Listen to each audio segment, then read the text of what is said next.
Once upon a time, during the early 1800s, China rejected all offers from the West due to their thought of being a self-sufficient country. China was able to earn much more from its exports than imports.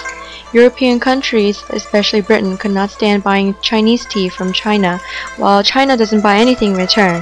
However, they were able to find one product that the Chinese would buy: opium. Opium is a narcotic drug that is severely harmful to your health. British were able to smuggle opium into China.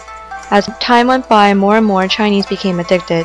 Chinese citizens suffered with health problems due to opium and spent too much money on buying it as well. This created problems for China, but British refused to stop the trade. This resulted in the Opium War of 1839. Because China's ships were so isolated from Britain's steam-powered boats, China lost and was forced to sign the Treaty of Nanjing in 1842. This gave Britain Hong Kong extraterritorial rights and access to 5 ports in China. Other countries took an advantage and created a sphere of influence. After this, a woman named Dowager Empress Cixi rose as a leader. Regardless of the foreign problems, China itself had internal problems with famine and drought. A man named Hung Su-chuan believed he was on earth to destroy demons and the demon worship that the Manchu rulers believed in. A rebellion that broke out when the Manchu government attacked Hung's religious group is the Taiping Rebellion in the 1850s. Eventually, Manchu government was overthrown and all wealth was equally distributed among people. Taipings gained the city of Nanjing and renamed it as Tianjin, its capital city. Taiping Rebellion that lasted almost 20 years resulted in the death of 20 through 30 million people. Empress Dowager Cixi was politically conservative, valuing traditional ideas. The Chinese government rejected imperialism at the time. After failing the self-strengthening movement of competition against the rest of the world, many began to blame her for not imperializing. Other countries saw China suffering and took advantage and attacked China. Sphere of influence was established to give foreigners who controlled trade and investment. Soon, a group called Fist of Righteous Harmony started the Boxer Rebellion in an attempt to overthrow Dowager Empress Cixi's rule. More people joined the rebellion to show their desperateness for change, and as more people were in starvation. The foreigners coming in and out of their country were messing up China, and Boxers wanted to stop their influence. As a result, Fist of Righteous Harmony destroyed Qing government and gained control of capital city. China finally realized the need to modernize their country and started to send people to study other governments to help in reforming China. Also, the U.S. called for an open-door policy, which opened doors to all nations who wanted trade with China after worrying about China dividing up into colonies. And that's the end of China.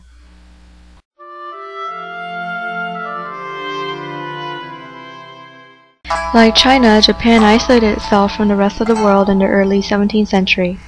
They were tightly ordered under Tokugawa shoguns. Japan was fine until Commodore Matthew Perry came to deliver a letter to Japan from President Fillmore, kindly asking Japan to open up trade, care for U.S. shipwreck, and allow their ships to supply themselves with fuel or etc. on their way back to America. Japan was threatened after seeing a large fleet of steam-powered ships. This brought to the Treaty of Kanagawa in 1854. Japan reluctantly signed this treaty and agreed to trade with the U.S., open up ports, and gain extraterritorial rights. Japanese citizens became angry for giving foreigners what they wanted. Emperor Shisho rose to power. His time of reign was known as the Meiji era. Emperor Meiji realized it was time for Japan to modernize. He adopted Germany's government, British Navy, and American education system. In next to no time, Japan had the strongest military power in Asia. Soon, Japan abolished extraterritorial rights and was determined to show their power as a nation. Japan and China had this agreement that they would stay off of Korea in 1885, but when China sent troops to Korea to help stop Korean rebellions, Japan sent its troops to fight the Chinese. This is what we know as the Sino-Japanese War. Japan destroyed Chinese navy and kicked China out of Korea and gained control of Manchuria.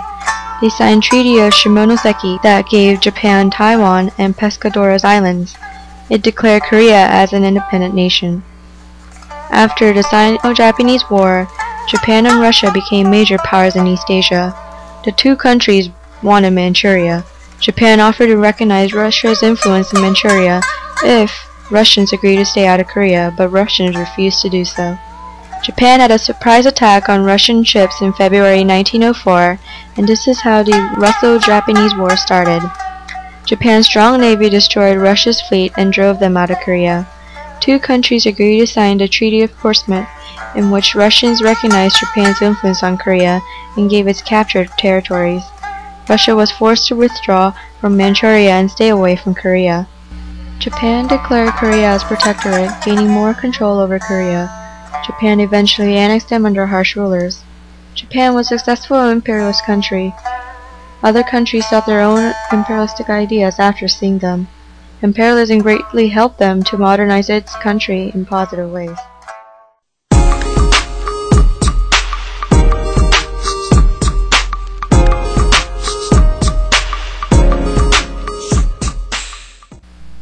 Like Japan, Korea isolated itself from the world and was known as a hermit kingdom.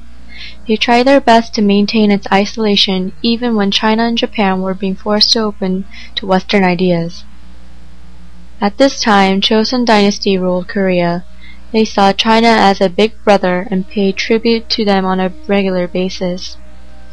In 1850, Daewon-gun, leader of Joseon Dynasty, showed strong opposition for Western influence.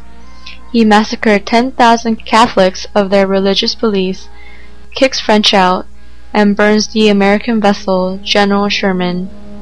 In 1873, there was a change in power. King Gojong and Queen Myeongsong replaces Daewon-gun. 3 years later, in 1876, Japan sends its fleet to force Korea to sign a treaty that would open up its ports to Japanese ships and give extraterritorial rights. You can see a resemblance with the letter delivered by Commodore Matthew Perry from President Fillmore of U.S. to Japan. Just like Japan signed the Treaty of Kanagawa, Korea forcefully signs the Treaty of Ganghwa. Korean government makes an attempt to self-strengthen the country by sending people to examine China. China suggested that Korea should develop a close relationship with the U.S. to limit Russian and Japanese influence. In 1882, the United States and Korea signed the Shuffle Treaty, which was known as a Treaty of Friendship and Trade. This most favored nation trade status was something other nations wanted. It was the beginning of many treaties with other foreigners for Korea. Protestant missionaries arrived in Korea in the 1880s. Not only were they able to spread their religion, but improved status for women and established schools and hospitals throughout the country. Also at this time, peasants, poor farmers, started a religious movement for social reforms. Many Western religions were being introduced, which was strongly opposed by these people. The Tonghak Rebellion broke out as peasants went against the landlords. Korean government turned to China for help. China sent their troops to help end the rebellion, but Japan sees this as China breaking their promise to stay away from Korea and sends their own. This turns out to be what you introduced earlier, the Sino-Japanese War. Japan wins and gains influence over Korea. Korea then tries to reform its government after Japan.